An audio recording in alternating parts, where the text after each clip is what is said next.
Hello everyone, स्वागत है आप सभी का टेक्स्ट बुक सुपर कोचिंग के ऊपर। मेरा नाम है किरण मलिक और मैं टेक्स्ट बुक सुपर कोचिंग के ऊपर यूजीसी नेट कैटेगरी के अंदर पॉलिटिकल साइंस की कोचिंग देती हूँ। आपका यूजीसी नेट जेआरएफ का फॉर्म आउट हो चुका है दिसंबर 2025 के लिए, जो कि अब की बार काफी चर्चा का विषय बना हुआ है।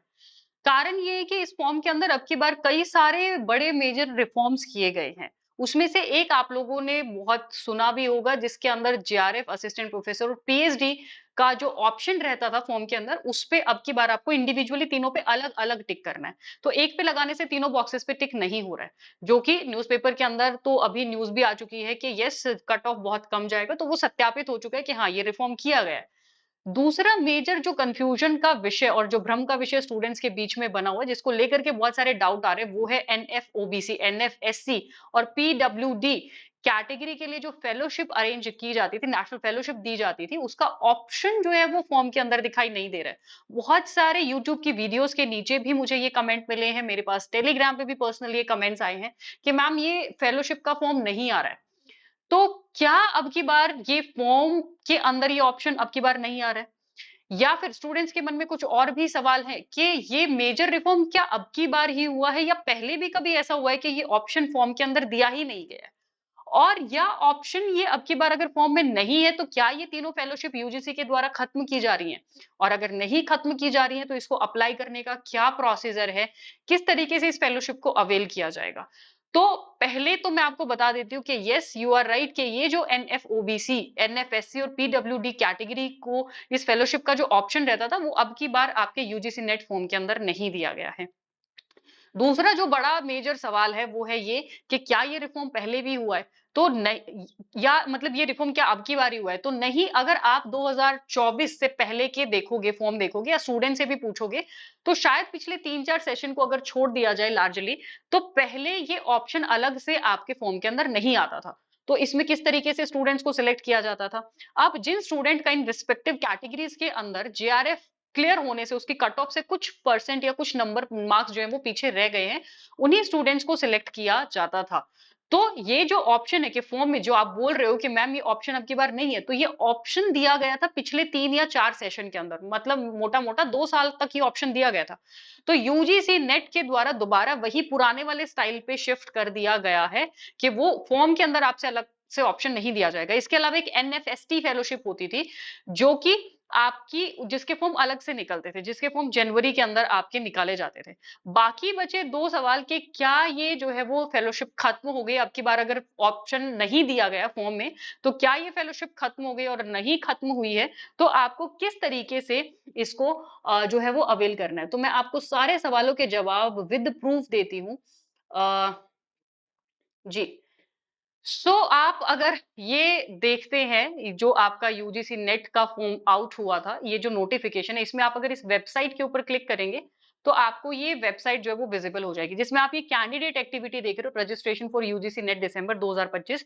इस पे आपको क्लिक करना है ना? बहुत समझदारी वाला काम करना है। अब जब आप इस पे क्लिक करते हो, तो ये ऑप्शन आपको दिख रहा होगा, अप्लाई फॉर ऑनलाइन रजिस्ट्रेशन, जिसमें नीचे सबसे पहला कॉलम दिया गया डाउनलोड इन्फॉर्मेशन बुलेटिन का ऑप्शन। तो आपको ये डाउनलोड इन्फॉर्मेशन बुलेटिन कर देना। आप बहुत समझदार स्टूडेंट्स हो, मैं मान के चल रही हूँ, मास्टर्स में हो या मास्टर्स कर चुके हो, तो किसी भी जब आप फॉर्म को फिल करने चाहते हो, उससे रिलेटेड जो इन्फॉर्मेशन बुलेटिन जारी किया जाता है, वो आपके जानकारी के लिए ही जारी किया जाता है, और उसको पढ़ लेना हमारी प्रथम जिम्मेदारी बनती है, फर्स्ट रिस्पॉन्सिबिलिटी बनती है। तो अगर आप इस इंफॉर्मेशन बुलेटिन को पढ़ लेते, तो शायद आपके ये सवालों के जवाब आपको खुद ही मिल जाते, मुझे ये सेशन लेकर के आने की जरूरत नहीं पड़ती। ठीक है, तो तीसरे सवाल का जवाब आपको देते हुए कि क्या ये फेलोशिप खत्म कर दी गई है, तो नहीं। जैसे 2 साल पहले जिस तरीके से सिलेक्शन होता था, वैसे ही सिलेक्शन अभी होगा। तो आप ये इंफॉर्मेशन बुलेटिन पे क्लिक करेंगे, इसमें देखिए ये क्लियरली मेंशन किया गया है, selection of candidate for the following fellowship will be made through the ministry of social justice and empowerment. यानी कि ये फेलोशिप खत्म तो नहीं हुई है ना? ये 2025 का इंफॉर्मेशन बुलेटिन है, इसमें क्लियरली मेंशन है कि भैया इन तीनों कैटेगरीज के लिए जो भी फेलोशिप है, वो आपकी इस मिनिस्ट्री की गाइडलाइंस के हिसाब से जारी किए जाएंगे। अब आप बोलोगे मैम गाइडलाइंस क्या है, किस तरीके से जो है हम ये फेलोशिप ले सकते हैं, क्योंकि ऑप्शन के अंदर तो नहीं आ रहा है ना फॉर्म में, तो हम कैसे एलिजिबल होंगे?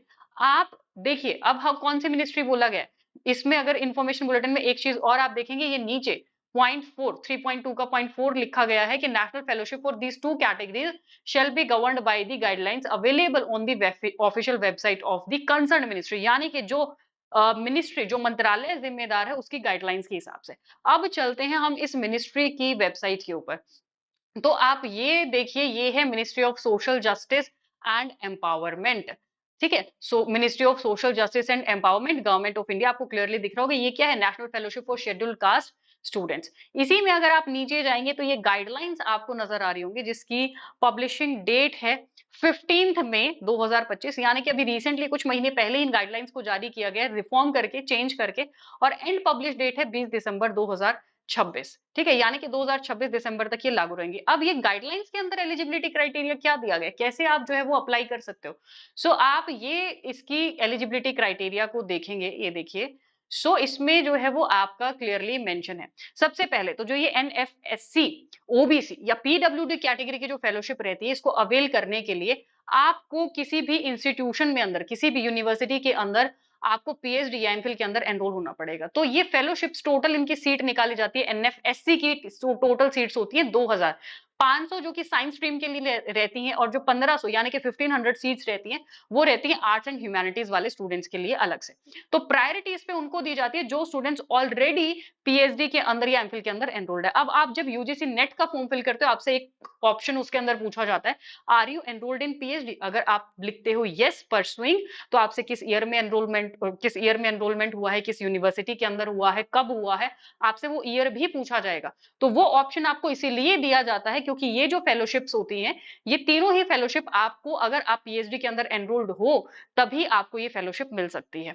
और बाय एनी चांस 1500 में से उनको ऐसे 1000 ही कैंडिडेट मिलते हैं जो पीएचडी के अंदर एनरोल्ड हैं, और जिनका जेआरएफ कुछ परसेंट मार्क्स से रह गया, तो वो 500 सीटें कैसे फिल होंगी? देन वो 500 सीटें जो स्टूडेंट्स मास्टर्स कर चुके हैं, एनरोल्ड नहीं है पीएचडी में, या जो मास्टर्स कर चुके हैं, उनको भी उनके मार्क्स के हिसाब से उस कैटेगरी के अंदर, उस कट ऑफ के अंदर एनरोल किया जा सकता है। बट कंडीशन ये है, उनको वो फेलोशिप यानी कि वो पैसा, वो जो फंड है, वो तभी ले सकते, वो तभी अवेल कर सकते जब वो कहीं पे पीएचडी के अंदर एडमिशन ले लेंगे। तो अगर आप बुद्धू बच्चे नहीं होते तो आप ये इन्फॉर्मेशन बुलेटिन पढ़ चुके होते और इस तरीके के सवाल नहीं करते, क्योंकि फेलोशिप खत्म नहीं हुए। 2 साल पहले तक भी इसी ढर्रे पे इसी तरीके से ये फेलोशिप अवेल किया जाता था। यानी कि उस पीएचडी के हिसाब से अगर आप कुछ परसेंट पीछे हो जेआरएफ की कट ऑफ से, तो यूजीसी आपको खुद मेल करेगा कि you are being selected for the NFSC fellowship and OBC fellowship and PWD fellowship. ठीक है, उसके लिए रिस्पेक्टिवली आपको किया जाता था। बाकी और कुछ इसके अंदर और भी एलिजिबिलिटी क्राइटेरिया दिया गया, यानी कि पहले जैसे 2 साल तक आपको जेआरएफ मिलेगा, 2 साल के बाद में आपका एसआरएफ सीनियर रिसर्च फेलोशिप में कन्वर्ट हो जाएगा, और गिवन टाइम पीरियड के अंदर आपको अपनी पीएचडी कंप्लीट करनी होगी, आपको रेगुलर स्टूडेंट होना पड़ेगा। तो जो बेसिक क्राइटेरिया आपका नॉर्मल पीएचडी का रहता है वो, तो आपको इस फेलोशिप के लिए आपको पीएचडी के अंदर एनरोल करना पड़ेगा, और उसके लिए आप जेआरएफ न सही, एटलीस्ट आपको नेट का एग्जाम जो है वो क्लियर करना पड़ेगा। और उसके लिए जाने से पहले एक और इंफॉर्मेशन मैं आप लोगों को दे देती हूँ कि जो भी स्टूडेंट्स अपने नेट जेआरएफ की तैयारी कर रहे हैं दिसंबर 2025 के एग्जाम के अंदर, तो जिसका आप सभी वेट कर रहे थे, जेआरएफ बूस्टर क्रैश कोर्स, जो आपकी तैयारी को और एक लेवल अप कर देता है, आपके एफर्ट्स को फिफ्थ गियर में डाल देता है एक तरीके से, जहां पे आपको एक्सक्लूसिव क्वेश्चंस मिलते हैं टीचर्स के द्वारा, स्कोर बूस्टिंग टिप्स मिलती हैं, प्रैक्टिस क्वेश्चन मिलते हैं, प्रैक्टिस सेट मिलते हैं। दिसंबर 2025 तक की जितनी भी रिकॉर्डेड क्लासेस है, वो सारी लाइव क्लासेस, रिकॉर्डेड क्लासेस आपको मिलेंगी। टेस्ट सीरीज आपको मिलेगा, तो आप इस कोर्स के अंदर एनरोल हो सकते हैं। लिंक आपको डिस्क्रिप्शन बॉक्स में नीचे मिल जाएगा, और उसका कूपन कोड जो है वो रहेगा किरण मलिक, यानी कि जब आप ये कूपन कोड लगाएंगे तो आपको डिस्काउंट भी विजिबल हो जाएगा। एंड बाकी डायरेक्ट लिंक मैं अपने टेलीग्राम ग्रुप पे आपको भेज दूंगी, आप वहां पे मुझे ज्वाइन कर सकते हो। ये चैनल का नाम है, एंड चैनल को जरूर सब्सक्राइब कर ले। और इसी के साथ आई होप इस वीडियो ने आपके सारे डाउट्स को क्लियर कर दिया होगा। Do not forget to like and subscribe the session. Thank you so much students.